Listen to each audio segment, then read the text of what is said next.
libertad al gestor para que no solo a lo mejor infrapondere, es decir, pase del 1 al 0,9, sino que a lo mejor vaya al 0 o incluso apueste a que a esa empresa le vaya mal. Pues cuando damos esa libertad de gestión al gestor, donde pueda estar tanto largo como corto de lo que quiera, dependiendo de su visión de cada una de las empresas, independientemente de qué índice de referencia siga, entonces estamos hablando de un fondo long short equity, donde long es estar largo, pero incluso se puede poner corto, es decir, puede apostar que alguna de las empresas les vaya a ir mal y vayan a perder. Entonces, de alguna manera, un fondo long short equity se puede entender como una generalización natural de un fondo de gestión activa tradicional.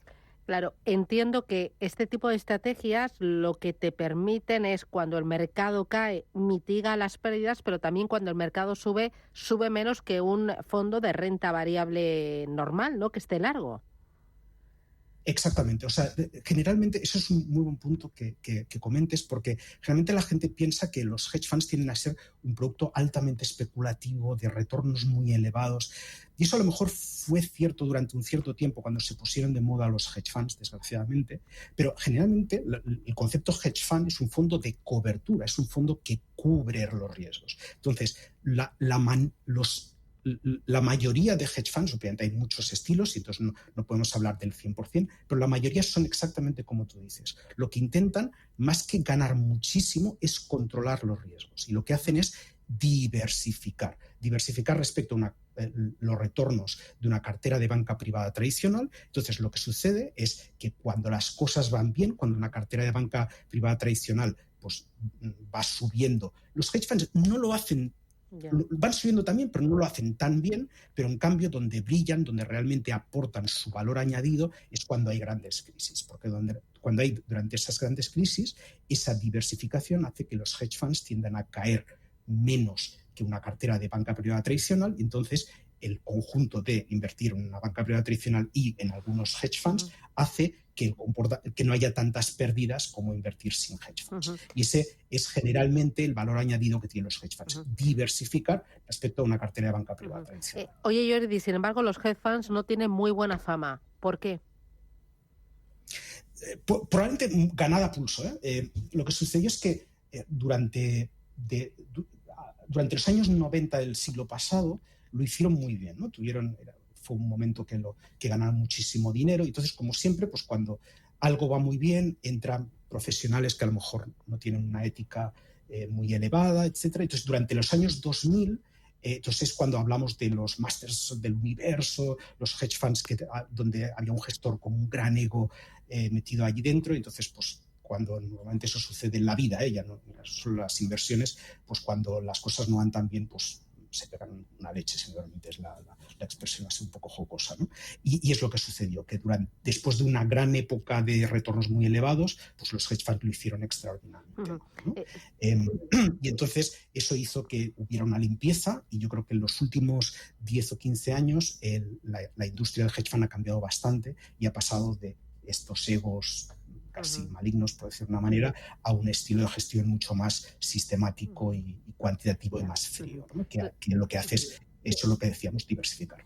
Por lo que me cuentas, entiendo que este tipo de hedge funds, estos long short equity, deberían complementar cualquier cartera de banca privada o también cualquier cartera de banca retail para diversificar y para aportar estabilidad, ¿no? Para ser como, no sé si un colchón, pero cierta estabilidad a la cartera, ¿no? Exactamente, o sea, yo creo que ese es el objetivo principal de añadir hedge funds a una cartera de banca privada tradicional, ¿no? Que en el momento, como diversifican, como tienen un comportamiento distinto a directamente pues la beta, ¿no? El comportamiento de las acciones para arriba o hacia abajo, generalmente lo que hacen es suavizar la curva de rendimientos, ¿no? Y ese es claramente el valor añadido que pueden tener. O sea, si me permite seguir, otra expresión que a mí personalmente me gusta mucho y que intenta transmitir la idea es que los hedge funds no son Messi, sino que son Busquets, ¿no? O sea, si a la gente le gusta el fútbol, pues yo creo que esa es un poco entender eso. No son los hedge funds, no son los que van a marcar los goles, con los que vas a ganar el máximo rendimiento posible, que eso siempre será la selección de acciones, ¿no? Sino que son busquets, ¿no? Son el control de riesgo, son el intentar reducir el contrario que te ataque y te marque goles, pues el equivalente en los mercados financieros es que te marquen goles. Entonces, Busquets es un jugador o cualquier mediocampista defensivo, ¿no? Que no marca muchos goles, no tiene unas estadísticas fantásticas, pero aún así, cuando lo metes en el equipo, hace que el equipo brille, ¿no? Pues los hedge funds son un poco lo mismo. No es que vayas a ganar muchos retornos, pero cuando los metes dentro de una cartera tradicional, hace que esa cartera brille, básicamente porque pierde menos de lo que perdería sin ellos. Oye, para terminar, me decías, hoy nos hemos detenido en un tipo de hedge funds, pero hay un abanico muy amplio y también por eso son vehículos en los que quizás se necesita un poquito más de conocimiento. ¿Qué otros tipos de hedge funds hay actualmente en el mercado? Exactamente, eso es un buen comentario. Aparte de los direccionales, que sean los long short equity, tenemos, por ejemplo, los de valor relativo, que sería el equivalente de decir, bueno, voy a invertir en empresas que me gusten y empresas que no me gusten, pero en lugar de estar largo, voy a estar neutro y simplemente lo que voy a hacer es intentar aprovecharme de mi selección de acciones. Eso es valor relativo y eso se puede hacer tanto con acciones como con renta fija, que es el fixed income arbitrage, con volatilidad, volatility arbitrage, con convertibles, hay una industria muy grande, ¿no? Luego están los global macro, que ahí ya no seleccionan empresas individuales, sino que seleccionan índices de acciones, tipos de interés, materias primas, y luego tenemos los multi-asset, multi-strategy, que es una estrategia que es muy interesante porque agrupa distintas estrategias hedge fund, lo que hace que mitiga el riesgo de tener que seleccionar hedge funds que a lo mejor para un inversor minorista, incluso para según que mayorista puede ser un poco difícil de analizar, pues puedes invertir en un fondo multi-strategy o multi-asset que ya hay alguien que te ha hecho esa selección y que te ha diversificado dentro de distintos estilos hedge fund. Muy bien. Pues Jordi Molins desde Empodering, gracias por la formación, gracias por ser tan clarito, por los ejemplos y nada, que repitamos pronto. Un abrazo fuerte, gracias. Ha sido un placer, Jordi. Un abrazo para ti. Un lujo, gracias, bueno. Adiós, chao, chao.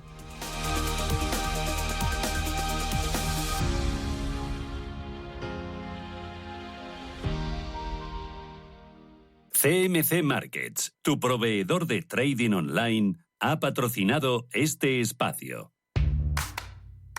El trading no tiene por qué ser complicado. Si lo tuyo es la sencillez, invierte con Multis en el broker IG. Para abrir una posición solo tendrás que elegir el multiplicador deseado y listo. Estarás dentro del mercado. Ábrete cuenta en IG.com. El trading de estos instrumentos financieros está asociado a un riesgo elevado. Anchoas Codesa, calidad, artesanía y dedicación definen nuestra serie limitada, elaborada con la mejor pesca del Cantábrico y hecha 100% en Cantabria. Garantizado. Encuéntralas en tu tienda especializada de confianza. Anchoas Codesa, maestros conserveros desde 1976. Anchoas Codesa, de la mar a la buena mesa. Convocamos la segunda edición de los premios Radio Intereconomía para reconocer el liderazgo de las empresas y la industria en nuestro país. Premios a las categorías de innovación, impacto, sostenibilidad, excelencia y liderazgo. ¿Quieres formar parte de ellos? Infórmate en premios.intereconomía.com.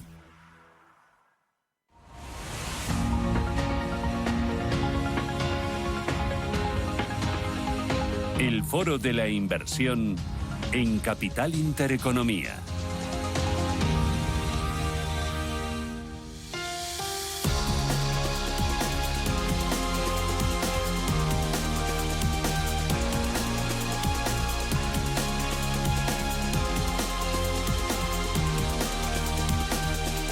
Hoy en Capital Intereconomía les vamos a presentar a una gestora que suscita mucho interés entre todo el público que nos suele llamar a los consultorios de fondos de inversión. La gestora es Baillie Gifford y está con nosotros Rafael Garay. Rafa, ¿qué tal? Buenos días, bienvenido. Buenos días, Susana. Muchas gracias otra vez por invitarnos. Bueno, yo encantada. Rafael Garay es responsable del equipo de ventas de Altamar y desde Altamar estáis empujando y representando a varias gestoras, entre ellas Baillie Gifford, ¿no? Así es, eso es. Para que os hagáis una idea, con Baillie Gifford firmamos en el año 2019, o sea, llevamos prácticamente casi 4 años y pico ya con ellos, y es sorprendente porque a pesar de ser una gestora que tiene más de 115 años de historia, es una gestora que estaba muy enfocada a nivel institucional y por lo tanto en España prácticamente nadie la conocía. Para que te hagas una idea, o sea, para mí hay 3 características que son fundamentales de la gestora, que son la independencia, el largo plazo y la gestión activa. ¿Vale? Desde el punto de vista de independencia, lo que te decía, es una gestora que se funda en Escocia, en Edimburgo, por August Bailey y Carlyle Gifford, y al final la gestora se funda con esa mentalidad de largo plazo, y lo que es sorprendente es que 115 años después pues sigue siendo una gestora que está en manos privadas, o sea, no cotiza, que para nosotros es algo que es bastante importante, sobre todo para tener alineación de intereses, y después además que es una gestora que el 100% del crecimiento que ha tenido de activos ha sido totalmente de forma orgánica. Bueno, o sea, nunca se ha comprado otra gestora. Muchas veces cuando quieres incrementar estrategias, oye, pues estrategia de Japón, pues lo fácil es irte para allá, buscar las 3 o 4 gestoras independientes y comprarlas, pero luego eso te genera muchas veces un problema de integración, de cultura corporativa y demás. Entonces, a pesar de esos 115 años de historia, sigue estando en manos privadas, está en manos de los 57 socios y analistas de la gestora, ¿vale? Que, para que sepáis, a día de hoy tiene 1.800 empleados, de los cuales 181 son gestores y analistas. Y otra cosa que es curiosa es que el 100% de la gestora están basados en Edimburgo. Ellos lo que dicen es que no quieren estar en Londres ni en Nueva York, porque al final lo que estás es muy metido en los mercados financieros y no ves las cosas con perspectiva. Y luego todas las estrategias además están en la misma planta, todos los equipos, que al final tienen muy poca gama de producto, y al final lo que tienes es mucha comunicación interna. Y luego sí que es verdad que abrieron hace 2 años una oficina en Shanghái, pero un poco por razones obvias de por dónde va el mundo, y al final, oye, pues es verdad que ahí tienes que estar un poco más a nivel local. Los gestores son especialistas en gestión activa, ¿no? Efectivamente. O sea, al final, a mí hay una cosa que me parece muy interesante, es que al final ellos lo que son es como inversores industriales. Al final, una cosa que es curiosa es que Bailey Gifford, a pesar de los 300.000 millones de activos bajo gestión, no tiene un CIO, no tiene una visión macro. Lo que dicen es, oye, mira, a 6 meses, 1 año, nadie sabe lo que va a pasar. Ahora, a 10 años, sí que creemos que el mundo va a ir en una dirección. Entonces, desde el punto de vista, lo que te decía antes, oye, pues la visión de largo plazo de la gestora, para que os hagáis una idea, rotan las carteras muy poco, entre un 5 y un 20%. Eso, si lo comparáis con la mayoría de los fondos, suelen rotar en torno al 100%. Entonces, al final es lo que ellos dicen, que son proveedores de capital paciente. Al final, para que una compañía pueda desarrollar sus ventajas competitivas, pues de verdad necesita pues poder hacerlo durante varios años. Y otra cosa que es curiosísima en relación al largo plazo es que pagan sus gestores el bonus a 5 años rolling. Por lo tanto, al final tú estás incentivando, entre que no cotizas y no tienes esa presión en los mercados de reporting trimestral al mercado, y que tus gestores cobran a 5 años rolling, al final pues tienes un sistema de incentivos que es muy diferencial, que es curioso. Por poner un poco un ejemplo, para que os hagáis una idea, Bailey Gifford invirtió en Illumina en torno al 2010. En el 2012, Roche hizo una oferta por Illumina, ¿vale? No sé si sabéis, Illumina es una compañía que lo que hace es todo el tema de secuenciación del ADN, que antes costaba unos $2 millones, ahora está en torno a $700. Entonces, lo que tiene son unas implicaciones bestiales. Entonces, en 2012, Roche hizo una oferta, una OPA por la compañía, pagaba en torno a 6 billion. Bailey Gifford era de los mayores accionistas. Como tenía esa mentalidad a largo plazo, los propios gestores tenían ese incentivo de largo plazo, pues votaron en contra, convencieron al resto de accionistas mayoritarios, y hoy en día la compañía pues capitaliza unos 30.000 millones. Entonces, al final ha multiplicado por 5. Entonces, ¿cómo haces eso? Pues normalmente, si tu gestor tiene un incentivo más de corto plazo, al final lo que dices es, oye, acepto la OPA, me meto la plusvalía este año, que dentro de 2 años tú vas a ver dónde estoy, efectivamente. Entonces, al final, yo creo que eso es interesantísimo. Y luego lo que decías tú, el tercer punto que para mí es diferencial, es la gestión activa.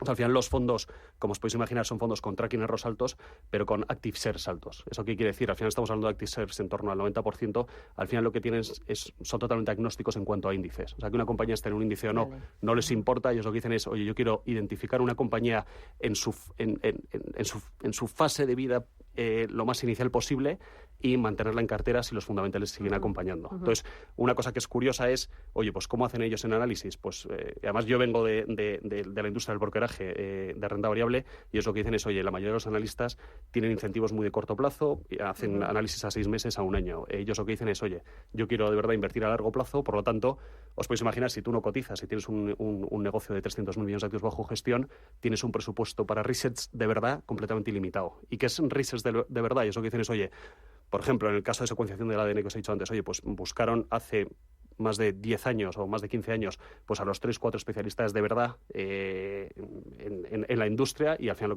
lo que haces es que les financias análisis de, oye, hacia dónde va a ir esta industria farmacéutica o la industria del automóvil con Tesla, en fin. ¿Es una gestora grande? Sí, bueno, al final un poco lo que os decía, es una gestora con 300.000 millones de activos bajo gestión, que no tiene fondos índices, con 1.800 empleados, y lo que pasa es que hacen las cosas, como os decía, de una forma muy diferencial. Y luego, ¿son especialistas más en renta variable que en renta fija? Efectivamente. Al final, prácticamente, lo que tiene es un foco en renta. Tiene algún fondo de temas de renta fija, pero es una gestora es centrada principalmente en renta variable global. ¿Vale? Muy poca gama de producto, muy concentrados. Aquí, como curiosidad, para que os hagáis una idea, yo creo que este análisis es interesante. El profesor Bessenbinder, que es de la Universidad de Arizona, hizo un estudio en el que analizaba todas las compañías desde 1990 hasta el 2018, ¿vale? En los mercados públicos. Durante este periodo de tiempo se habían generado 45 trillones de riqueza bursátil. Ellos analizaron qué porcentaje de esas compañías eran responsables del 100% de esa riqueza de valor y llegaron a la conclusión que eran 811, es decir, el 1,3.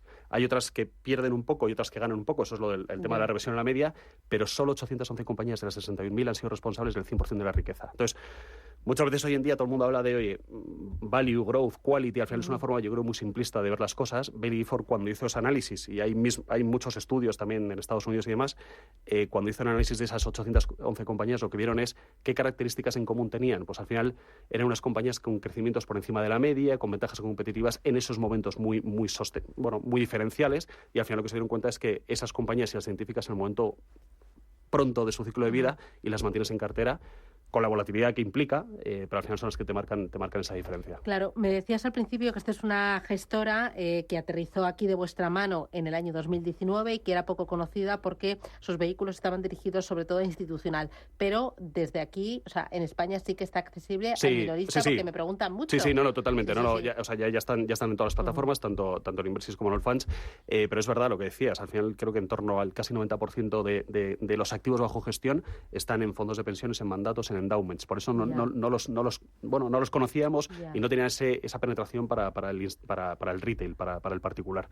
Esto como ejemplo, pero para que seáis una idea, Vanguard, que por ejemplo es uno de los mayores gestores de pasivo del mundo, también tiene fondos activos. Pues en 2003 le dio a Bailey Gifford en Escocia un mandato, normalmente se lo dan a varios, pero les dio un mandato en 2003 para que gestionase parte de su fondo activo de renta variable americana. O sea, que un americano se vaya a Edimburgo para... Bueno, al final un poco te demuestra pues cómo hacer las cosas. Vale.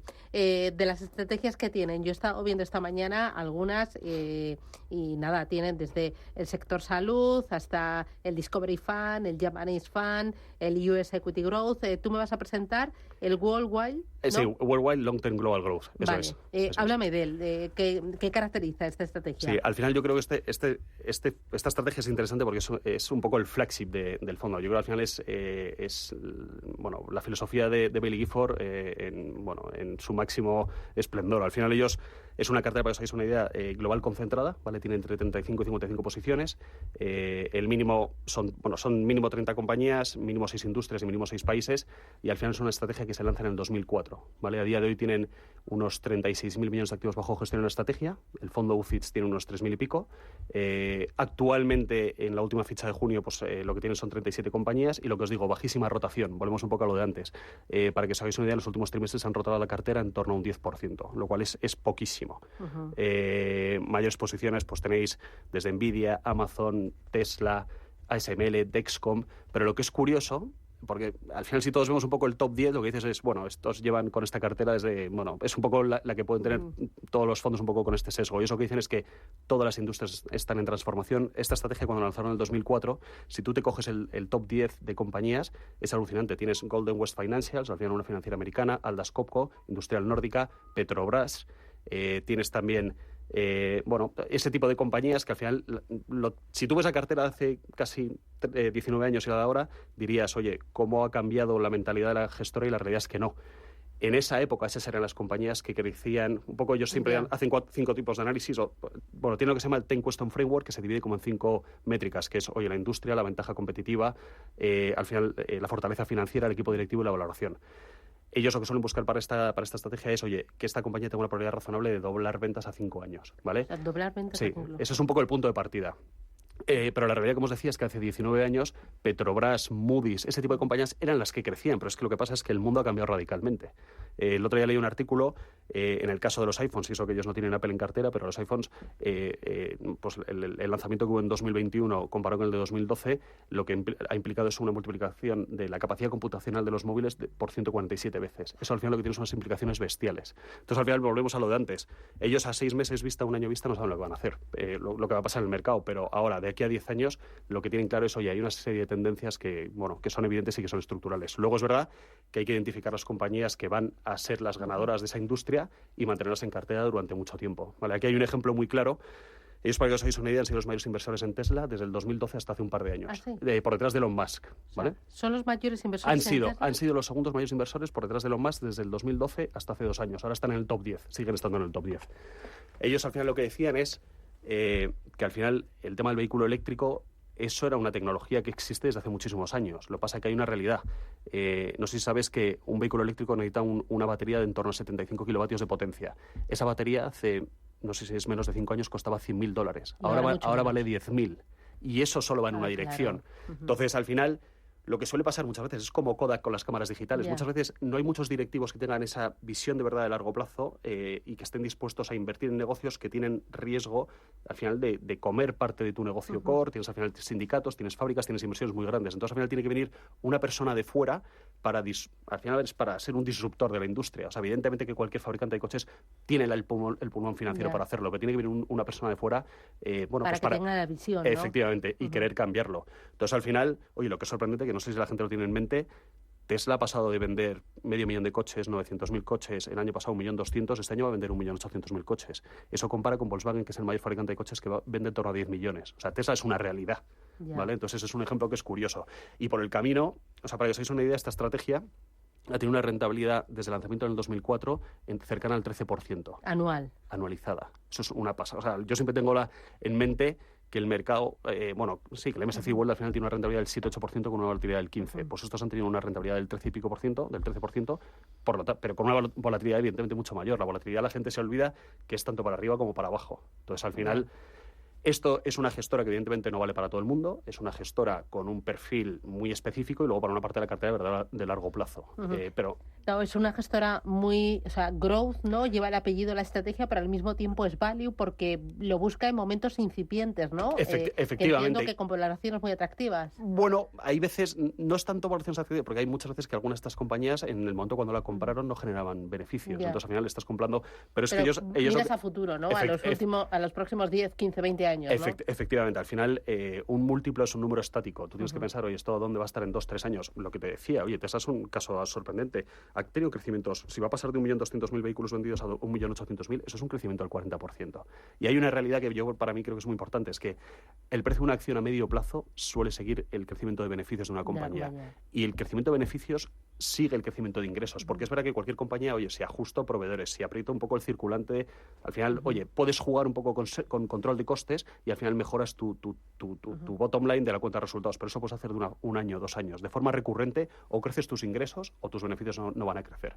Entonces, al final, hay una métrica que me parece muy interesante. En toda la cartera del Long Term Global Growth hay 3 puntos que a mí me parecen que son diferenciales, ¿vale? Que son cuánto están invirtiendo de media las compañías en cartera. Había un dato que publicaron hace poco que es en torno al 17% de los ingresos se están reinvirtiendo en I+D, o sea, el capital expenditure que llaman. Eso es más del doble de lo que invierte de media los índices, ¿vale? Hay otro dato muy bueno que es el crecimiento de beneficios, lo que te decía, que ellos buscan invertir en compañías con esos crecimientos extraordinarios de ingresos y de beneficios. En los últimos 5 años, y eso que ahora se ha ajustado bastante, el crecimiento ha sido más del doble que el índice de MSCI World, ¿vale? Lo cual, oye, te demuestra operativamente cómo lo están haciendo. Y luego hay una curiosidad, que es el tercer punto, que de media la cartera tiene una posición neta de caja, comparado con deuda financiera neta del índice. Entonces, incluso en un escenario de subidas de tipos de interés, que el coste financiero de las compañías apalancadas se va a disparar, pues al final yo creo que la cartera tiene unas métricas muy buenas. Estás enamorado de la gestora y del producto, ¿no? Sí. No, la verdad que lo que es divertido, al final, lo que os decía, Baillie Gifford, cuando veáis que está invertido en una compañía, suele ser de los mayores accionistas. Entonces, al final, el nivel de información que comparten con nosotros y que nos dan, pues es buenísimo. Es como, por ejemplo, Moderna. Son los mayores accionistas de Moderna desde antes del COVID. Entonces, oye, pues es Claro, y que cuando aterriza en una compañía dices, este es caballo ganador para la próxima década, para las 2 próximas décadas, ¿no? Luego, esto va a cambiar y va a ser un disruptor a nivel económico, a nivel social. Efectivamente, o sea, evidentemente cometen errores. Al final, oye, pues han equivocado en Beyond Meat, es una que vendieron hace poco, pues en un momento también invirtieron en Peloton. Pero al final ellos lo que dicen es que lo que hay es una simetría de resultados bestial. O sea, el máximo que tú puedes perder en una inversión es el 100%. Normalmente suelen entrar en una compañía con un 1%. Entonces, oye, ese es tu tope. En cambio, el upside es ilimitado. O sea, para que os hagáis una idea, en Tesla han hecho más de 60 veces su inversión. Fíjate. En Amazon, que invirtieron en Amazon en 2005, o sea, el año siguiente de lanzar la estrategia, han hecho más de 50 veces la inversión. O sea, en un momento Amazon, no sé si os acordáis, sacó Amazon Prime, la acción cayó más de un 50%. Pues bueno, al final es un poco lo que decimos. Yo creo que es interesante, sobre todo por el tipo de información que comparten con nosotros. Pues me quedo con la estrategia Worldwide Long Term Global Growth, con la historia de esta gestora, Baillie Gifford. Dame 3 ideas: independencia, largo plazo y gestión activa. Correcto. Vale, eso es. Pues oye, me ha encantado, y me encanta también los ejemplos que me has puesto, los datos también. Oye, me sorprende, 1.800 empleados, pero solo 57 son socios y gestores. Sí, al final hay una cosa que es curiosísima, es la bajísima rotación. O sea, es muy típico, eso sí que es muy británico, pero pues oye, al final tienes médicos, historiadores, filósofos, el mix, porque lo que dicen es, oye, quiero ver el mundo no con la misma mentalidad, quiero tener perfiles distintos, y al final la rotación es bajísima. Por Aunque veo el mundo desde Edimburgo, ¿no? No, eso. Bueno, una cosa no quita la otra. Pero efectivamente. Pero al final tienes una rotación bajísima, y lo que es muy típico es que los gestores, de repente tienes gente con 33 años de experiencia y 33 años en Baillie Gifford. O sea, al final os podéis imaginar, gestionas de una forma muy diferente, puedes acabar siendo socio de la gestora, entonces al final la gente, bueno, pues yo creo que es un sitio fantástico para trabajar, evidentemente. Rafael Garay, muchísimas gracias por presentarnos la gestora y la estrategia. ¿Vacaciones te queda cuánto? Todavía 3 semanas. Pero 3 semanas. Ya veo la luz al final del túnel. Yo lo veo un poquito más cerca que tú. Así que nada, oye, mil gracias, que tengas feliz verano. Y a la vuelta hablamos. Un abrazo. Gracias. Hasta a vosotros. Pronto. Adiós. Hasta luego.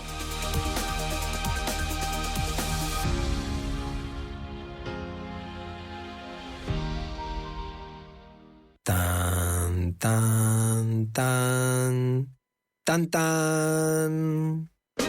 La cuenta online del Santander es tan fácil de abrir que lo puedes hacer desde donde quieras. Santander en digital es Santander. Santander, por ti, los primeros. Consulta condiciones en bancosantander.es. Sol Naturaleza le brinda una atención más completa, ampliando su horario desde las 9 de la mañana hasta las 7 de la tarde para ayudarle con su salud y bienestar. Sol Naturaleza, en calle Conde de Aranda 13, junto Parque del Retiro, y en el 91 31 31 409. No espere más y comience a mejorar su salud y bienestar hoy mismo. Le esperamos. Si no te importa el futuro, si te sobra el campo, si no te emociona el mundo rural y no defiendes lo propio, un consejo: no escuches a Silvia Soria los domingos de 8 a 9 de la mañana en El Forcat, la voz agraria de Radio Intereconomía. Por cierto, El Forcat significa arado, porque aquí nos encanta abrir buenos surcos para sembrar buenos cultivos. ¿Sembramos juntos?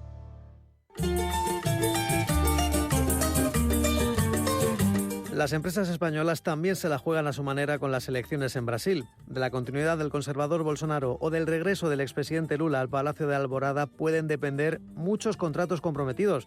Algunos de los mejores de las compañías españolas se han firmado en Brasil. Es el mercado más grande de Iberoamérica junto a México, con grandes recursos naturales, más de 200 millones de habitantes y el 5º país más grande del mundo, con una línea costera de casi 7.500 kilómetros donde operan las principales cotizadas del IBEX, pero no solo las gigantes del selectivo. Compañías como Aena, que acaba de quedarse con la gestión de varios aeropuertos, o Acciona, que en plena pandemia se adjudicó la construcción de la línea 6 del metro de Sao Paulo, un contrato de más de 2.300 millones de euros. Y gigantes como el Santander, que es una de las 3 entidades más importantes de Brasil, el tercero por volumen de activos y que llevan en el país carioca desde el año 1982. Son más de 9 millones de clientes. También Telefónica, que opera bajo la marca Vivo y es el primer operador de telefonía móvil en el país. Su cuota de mercado es de casi el 40% y prevén sinergias de más de 1.000 millones de euros este año. los 5.000 millones de euros con un crecimiento del... Iberdrola, cuya filial brasileña Neoenergia es la mayor distribuidora eléctrica del país, con un filón que es el desarrollo de las energías renovables. Actualmente desarrolla 3 parques eólicos marinos y acaba de adjudicarse un contrato en el litoral de Río de Janeiro, un área con potencial para producir hasta 30 gigavatios de energía eólica. Actualmente tiene contratados proyectos para desarrollar plantas de hidrógeno verde, solar y eólica marina. La inversión proyectada de unos 7.500 millones de euros. En tomar un compromiso de emisiones netas unidad. Aunque la primera empresa extranjera en operar en Brasil fue Repsol, que opera bajo el consorcio con la china Sinopec y alcanza una producción de 80.000 barriles diarios. No olvidemos que posee la segunda reserva de gas y petróleo más grande del continente tras Venezuela. Sin ir más lejos, el gobierno brasileño subastará el próximo 16 de diciembre derechos para explotar hidrocarburos en 11 áreas.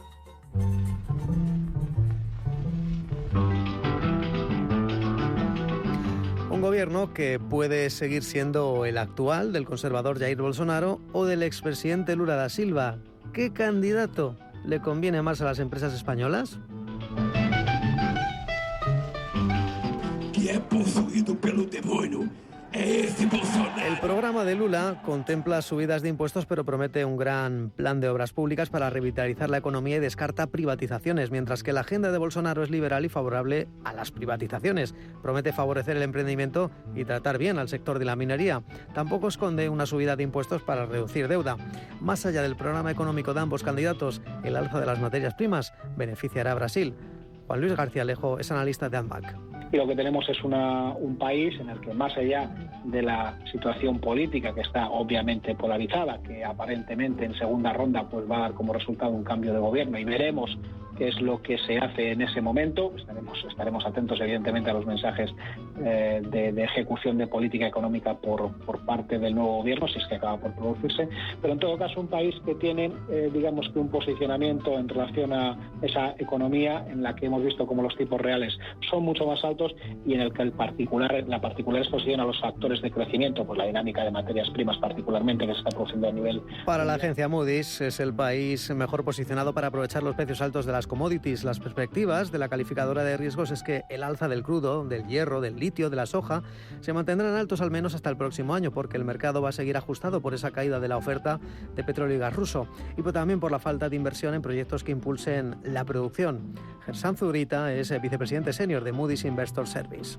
Si vemos a futuro, debería haber una demanda casi que garantizada. Por el lado, por ejemplo, de los metales como son el cobre, también el mineral de hierro, debería haber una demanda consistente. El litio también debería beneficiarse de los commodities agrícolas, como es el maíz, la soya, inclusive el trigo en Argentina y Brasil estarán en gran demanda.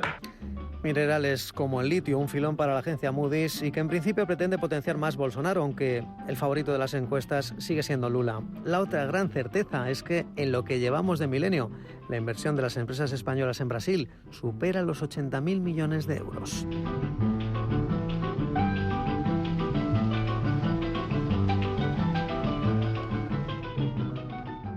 A continuación les ofrecemos la redifusión del siguiente programa.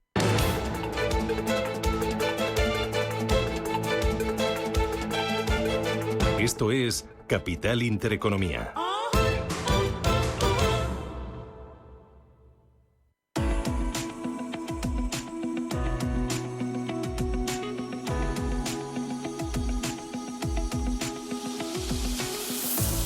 Los desayunos de Capital Intereconomía.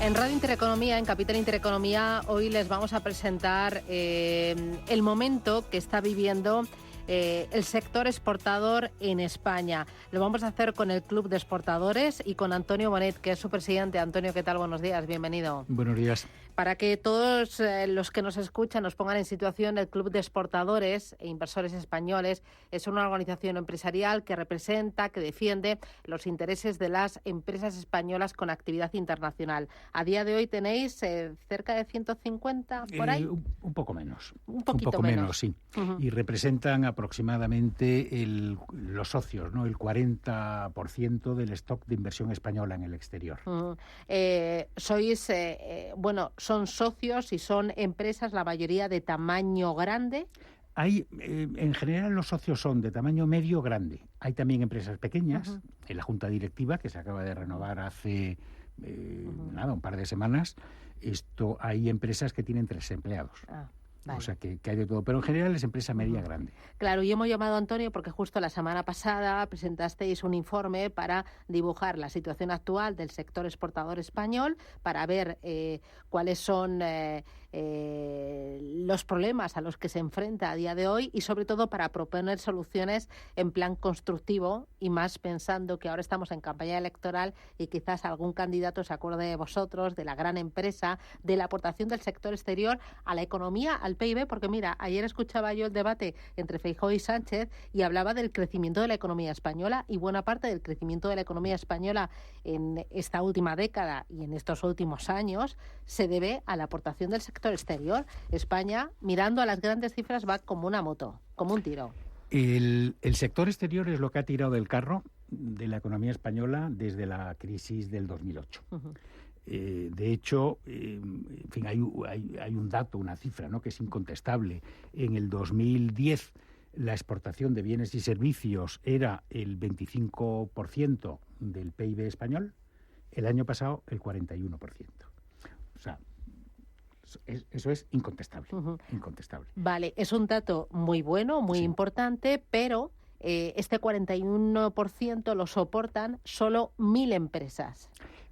Un poquito más de 1.000, pero muy pocas empresas. O sea, la exportación de bienes y servicios va como un tiro. Estamos batiendo récords todos los años, ¿no?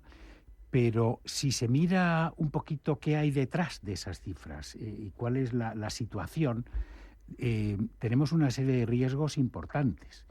Riesgos que pueden provocar que lo que ha sido el motor del crecimiento de la economía española, que ha sido y sigue siendo, que deje de serlo. Y eso es un riesgo para todos, para el país, para las empresas, para las personas de esto.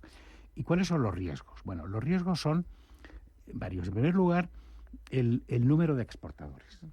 En España solamente hay 25.000 empresas que exportan bienes, estamos hablando en este caso, que exportan más de 25.000 euros al año de forma sostenida. Que 25.000 euros es un contenedor y poco más. Es un contenedor y poco más. Claro, son muy pocas empresas. Si nos metemos un poquito más a fondo en esas cifras, lo que vemos es que los 1.000 mayores exportadores, 1.000 empresas, que no son nada, exportan 2/3 partes del total. Está muy concentrado en unos pocos. Y pero es que además esos 1.000, eso es así desde hace 25 años.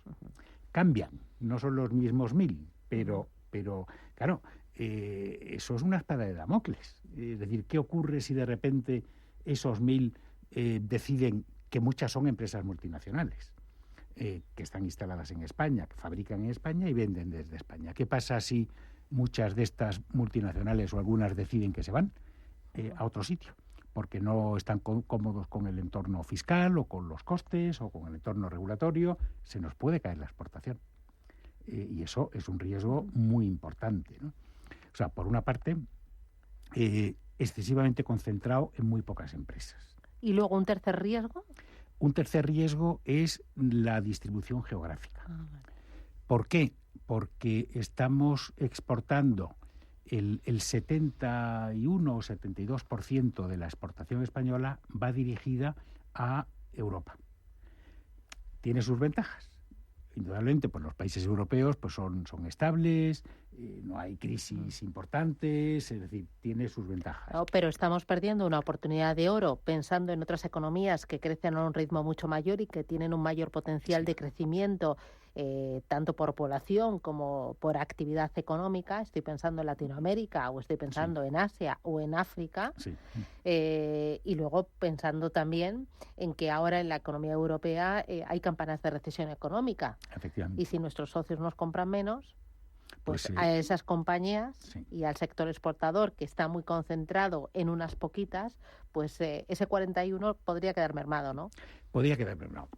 Vamos, de hecho, es decir, a África subsahariana, que es de las zonas que más está creciendo del mundo, los países del sudeste asiático, estamos vendiendo muy poquito. Pero es que incluso a los grandes compradores mundiales, o sea, los tres mayores, quitando la Unión Europea, importadores mundiales son Estados Unidos, China y Japón. Vale. Entre los tres compran casi el 30% del total de lo que se compra en el mundo, de lo que se importa en el mundo, casi el 30%. Nosotros exportamos a esos tres países únicamente el 8 y pico % de nuestras ventas. Es decir, si simplemente hiciéramos lo mismo que hacen los demás países, se multiplicaría nuestra exportación a estos tres países por 3. Está muy concentrada en la Unión Europea. Hay que diversificar mercados. Hay que ir a mercados que tengan potencial de crecimiento. Vale, me has situado muy bien los riesgos, y es que solo unas pocas empresas del conjunto del tejido empresarial español son las que realmente exportan. Está muy concentrado en 2/3 partes de las 1.000 empresas, ¿no? Son sobre todo las que llevan ese peso. Y luego la diversificación, que exportamos sobre todo a Europa. Situados los riesgos, ahora vamos a aportar soluciones. ¿Qué proponéis vosotros desde el Club de Exportadores para que haya cada vez más empresas que exporten y que exporten a otros mercados y que exporten también más cantidad, no solo ese contenedor, sino mucho más? Bueno, en primer lugar, lo que pensamos es que hacen falta una serie de reformas estructurales en España que incentiven el crecimiento del tamaño medio de la empresa. Está absolutamente demostrado, hay montones de estudios que lo que dicen es que la empresa mediana exporta mucho más que la pequeña y desde luego que la microempresa no exporta.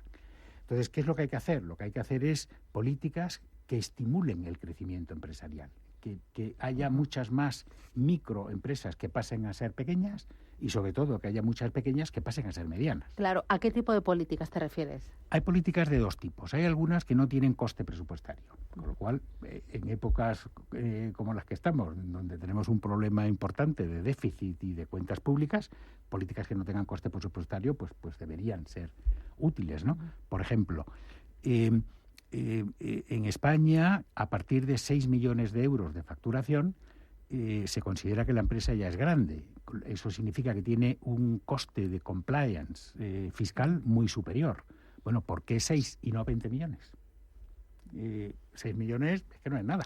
Claro, es que hay incentivas a mucha empresa a no seguir creciendo. Claro, hay mucha empresa que lo que dice es, no, ¿yo para qué voy a seguir creciendo? Porque voy a sobrepasar ese umbral de 6 millones cuando me va a costar mucho más dinero cumplir con mis obligaciones. Las empresas quieren cumplir con sus obligaciones, pero si se lo haces más caro o más difícil, pues muchas de ellas prefieren quedarse atrás. O, por ejemplo, ¿por qué tener obligatoriamente comité de empresa a partir de 50 trabajadores y no de 100?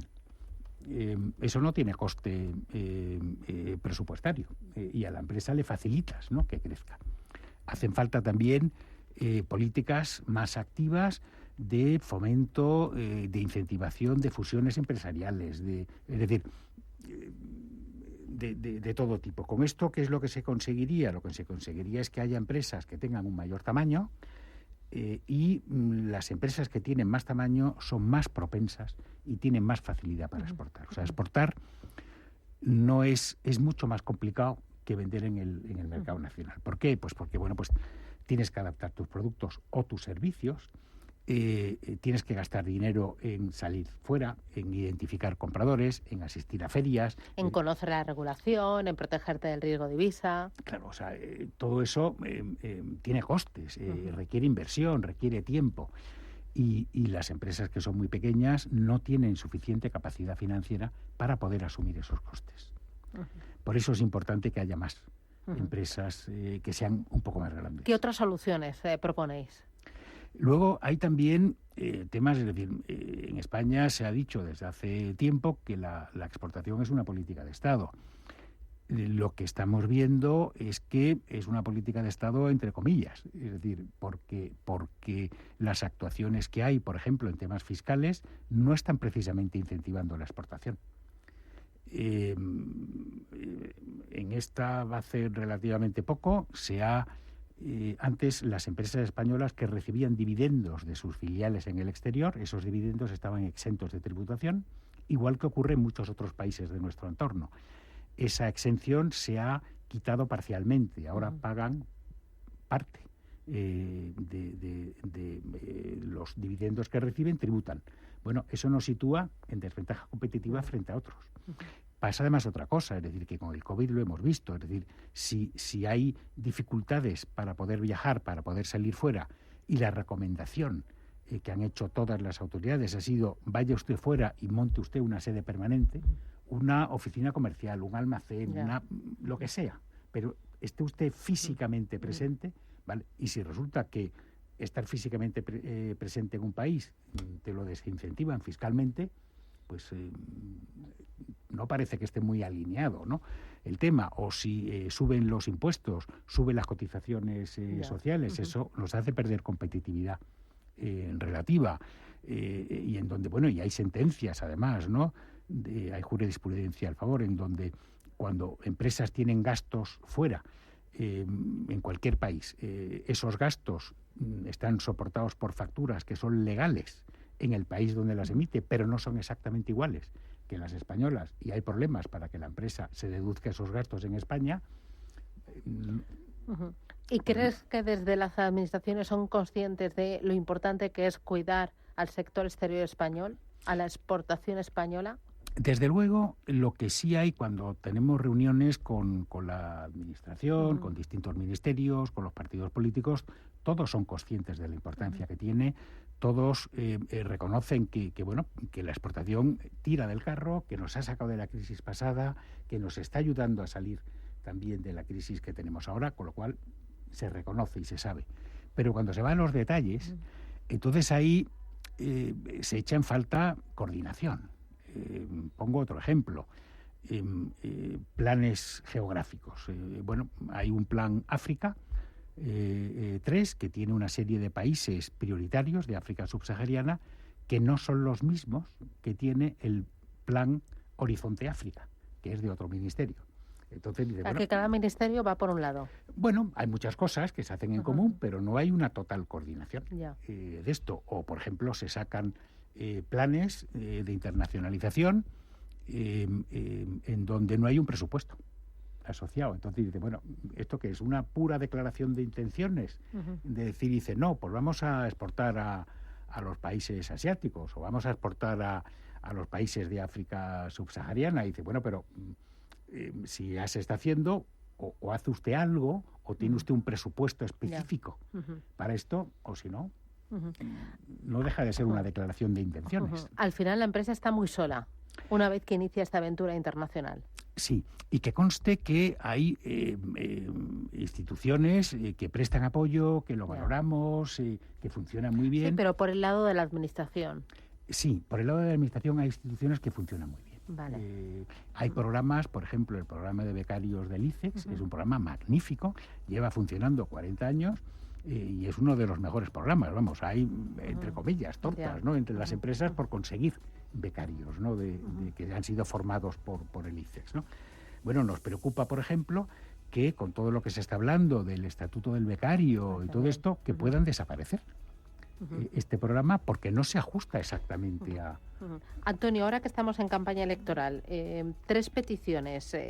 Yo sé que tenéis muchos, que el reto es importante, que el apoyo también a la empresa grande, pero también a la pequeña y mediana para que exporte y para diversificar y para hacer que no esté tan concentrada la exportación en unos cuantos. El desafío y el reto está ahí. Pero solo 3 peticiones para que se lleven ahí en la mochila los políticos que se presentan a las urnas el próximo 23 de julio. 3 ideas.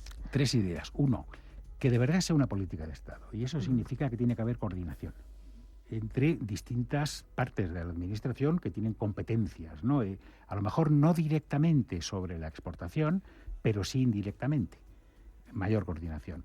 En segundo lugar, un tratamiento fiscal que sea favorable, que no penalice la actividad internacional.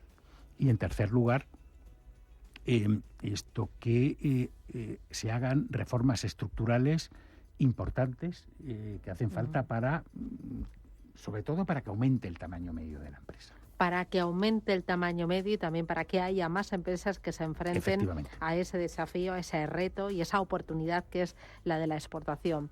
Antonio Bonet, presidente del Club de Exportadores, enhorabuena por ese trabajo que estáis realizando y a seguir apoyando a la empresa, a la grande, a la pequeña, a la que exporta y a la que genera y aporta a la economía y al bienestar de la sociedad. Gracias. Nada, muchísimas gracias. Nada, ha sido un placer. Cuando quieras estás tu casa, Antonio. Pues encantado. Que es un auténtico placer. Que además yo soy fan de la empresa española, me parece que lo está haciendo muy bien y la pata exportadora creo que pues está siendo un auténtico motor y hay que cuidarlo, hay que mimarlo y hay que dejar que trabaje, ¿no? De esto sí. Hombre, y es muy significativo, es decir, son muy pocos los exportadores, somos muy pocos los exportadores, ¿no?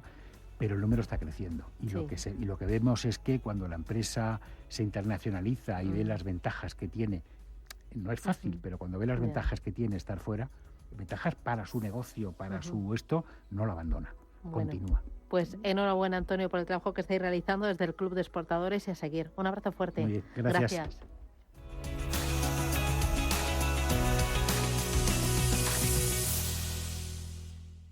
Me he quedado tirada con el coche. No puedo apoyar el pie. El incendio empezó en el salón.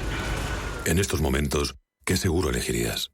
Elige Mapfre, el mejor servicio 24/7 en acción, con más de 3.000 oficinas, 2.000 gestores telefónicos y 13.000 mediadores a tu disposición. Mapfre, la aseguradora de más confianza en España. Inversiones inmobiliarias Grupos Eneas, cesiones de créditos, inmuebles en rentabilidad, compra, reforma y venta, rentabilidades hasta el 12%. Infórmese en el 91 639 0347 o en info@eneas.com. Inversiones inmobiliarias Grupos Eneas. Nuestra sección de ciencia, una terapia pionera combate con éxito el cáncer de mieloma múltiple. El equipo de investigación... Apoyamos la investigación en biomedicina y salud para que noticias como esta sigan apareciendo en los informativos, dando esperanza a millones de personas. Solo es progreso si progresamos todos. Fundación La Caixa. En Finaccess Value queremos